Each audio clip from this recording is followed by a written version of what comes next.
everybody, Big Jim here and another weekly update. Today's Sunday, June 6th. We're finishing up the first week of June and it's been a good one. Just as the temperature has risen, so has our volume and the customer count. So keep up the good work on that. Keep in mind though that we have our most popular months, our busiest months upcoming, and for you new people, you really have to be careful with your time management. Okay? Every morning when everybody comes in, the first 10 or 15 minutes of the day should be spent on maintaining the store. Vacuuming, sweeping, putting away samples, dusting off racks, whatever. Kind of goes with that theory that many hands make light work. So if everybody can do that the first 10 or 15 minutes, as soon as you walk in, clock in, that would be awesome. But from there on, you're going to have to really schedule your time to make sure that you can get all your callbacks done, your checking of your estimates, your follow-up, completing the bids, so on and so forth, because as the days go on, the customer walk-in traffic is going to increase, which means you're going to have a little bit less time to do the things that you used to as far as making the phone calls. So you're going to have to pick up your pace a little bit to help the customers, and you're going to have to stay really focused and really organized. I know everybody's used to having that first 20 minutes or half hour talking about how the weekend was, or a play or movie or whatever, which is great, but you're going to have to be a little bit more selective on when you can do that. Okay? At S&G, the customer always comes first. Okay? The customer in the store takes priority over anything else, followed by the phone calls and then the follow-up. Okay? But I know with the staffing we currently have, we're poised to do over $2 million a month. Currently we're in the 1.4-1.5 range, so we still have a way that we can go before we're getting maxed out and we have to hire more people. So we're not really thinking of bringing on too much more staff until 2011. So our team we have now, we're very very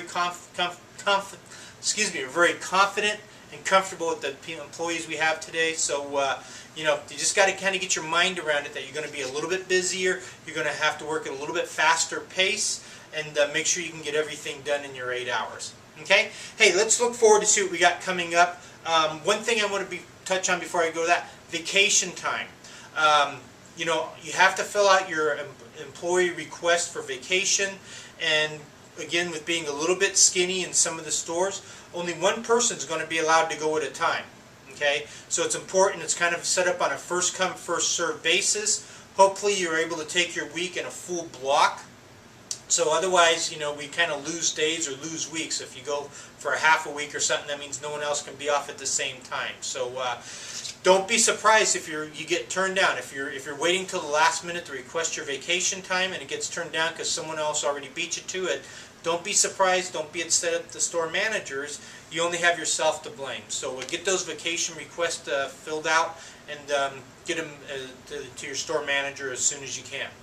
Along with that note, Teresa sent out a new proclamation. Actually, it's not even new. It's something we've always supposed to have been doing, and that's the customer checkoff sheet, and that is now a mandatory document, must be filled out before we install any product. Okay? Make sure if you're scheduling the job, it's got to be there. Matter of fact, it's supposed to be posted in an F6 note. First thing that you have the customer checkoff sheet. If it's not there, we can't schedule a job. Because if it's there and not there the day of installation, we're not sending out the installer, so he's going to be upset. The customer who's expecting the installer is going to be upset, and it's all going to come back to you, the salesperson. Because we're going to have the salespeople make the phone call on these, not the customer service manager, not the store managers, not the floor managers. The person who blew it and didn't get the document signed will be making the phone call, and then you'll be written up. Okay, so we're dead set serious about this. We need that documentation. People are kind of trying to scam us, saying, well, I didn't sign anything, therefore I don't owe you the COD, which obviously we know it's not true. We know they're lying to us, but without that signed piece of paper, it makes it really difficult for us to collect the money that's owed to us. Okay, so don't let us down on that. It's simple. We get it probably 80 or 85% of the time. We're able to get the documentation. We just need to get a little bit better at it. And obviously there's no reason why we can't get it. Between the estimator going out to the consumer's house to measure, the customer coming in and out several times. Sometimes we even have to send an estimator out to get it again, or you stopping by to get it on your way home. Whatever it is, it's something that we got to make sure that it's in the document, that we get it before we schedule the job. Okay? Hey, let's move on real quick. Something I found out this week, Armstrong laminate step noses for the staircases, they only come 47 inches wide. I was blown away because there's a lot of stairs that are 48 inches, which means you're putting basically a splice in a stair. Okay, so be real careful when you're selling the Armstrong laminates on stairs. Okay, if you do have a question, found a website. Excuse me. Sorry, we found a website that's www.floorexpert.com. It's an Armstrong website that goes over their different molding profiles, sizes, and answers a lot of questions about Armstrong flooring. So if you need more help with that, www.floorexpert.com. You can go down to laminate. It'll show the different profiles and things that are available. Okay. Next thing we have, reading the floor covering news this past week, and there's a gentleman, David Pooley. Maybe you've heard of him, maybe you haven't. He's kind of a big shot in the industry and has been for quite a while. He had recently retired, probably a year and a half, 2 years ago. But before he retired, he was a retailer, got into the manufacturing side. He was one of the head guys with the Dixie Group, Mohawk Carpeting, Royalty Carpeting. So he's kind of been with a lot of different carpet mills, and he's probably, I'm guessing now, probably in the close to 70, maybe a little bit older. But he's seen a lot of changes throughout the in his time in the flooring industry.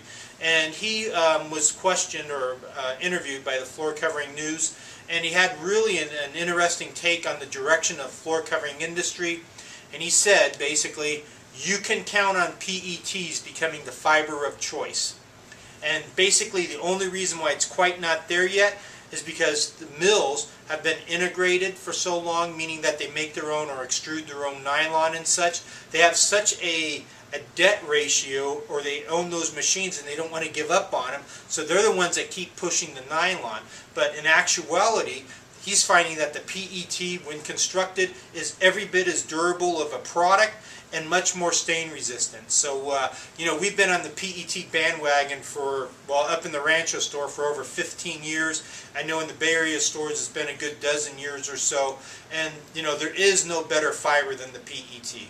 You know, when it's made and well, good twisted, made well, dense, tight, stain resistant, you know, and a great value. So you know, if somebody comes in, I know we've talked about this a million times, says, do you have Stainmaster, Smart Strand, nylon, whatever they're looking for, our typical answer is, you bet, let's go take a look. You take them over and you start showing them what we have, say it's a Stainmaster, and then hit them with the question, say, hey, what is it that has your interest? Why are you so interested in Stainmaster? Okay? And they'll say, well, somebody at another store, or I read about it online, or whatever it is.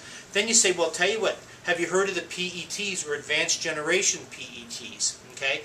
And then that's where you take them over and you talk about how great our Lifetime series is. That's a better value than any nylon that they can buy, more stain resistant than any nylon they can buy, and is going to be as durable as any nylon that they can buy, but it's much better price. So that's your selling pitch on that one. But as Mr. Pooley was saying, again, recognizes in the industry as an expert, that you're going to see a whole lot of changes and a whole lot more PETs, and even the other stores, manufacturers, other retailers are going to be jumping on the PET bandwagon.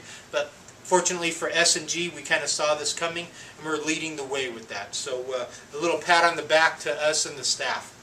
What else do we have? Building the S&G brand name.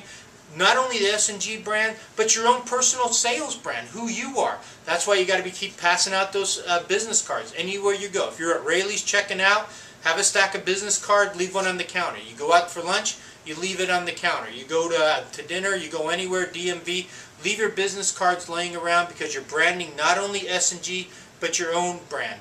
Okay, and who you are. Anytime you service a customer, you send them the thank you card, and you're going to send a couple of your business cards along with that. Okay, brand S&G as we're the experts. Brand yourself as being an expert.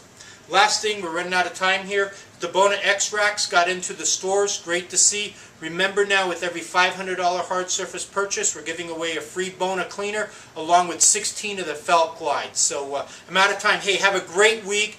Make it happen for us this upcoming week. Take care.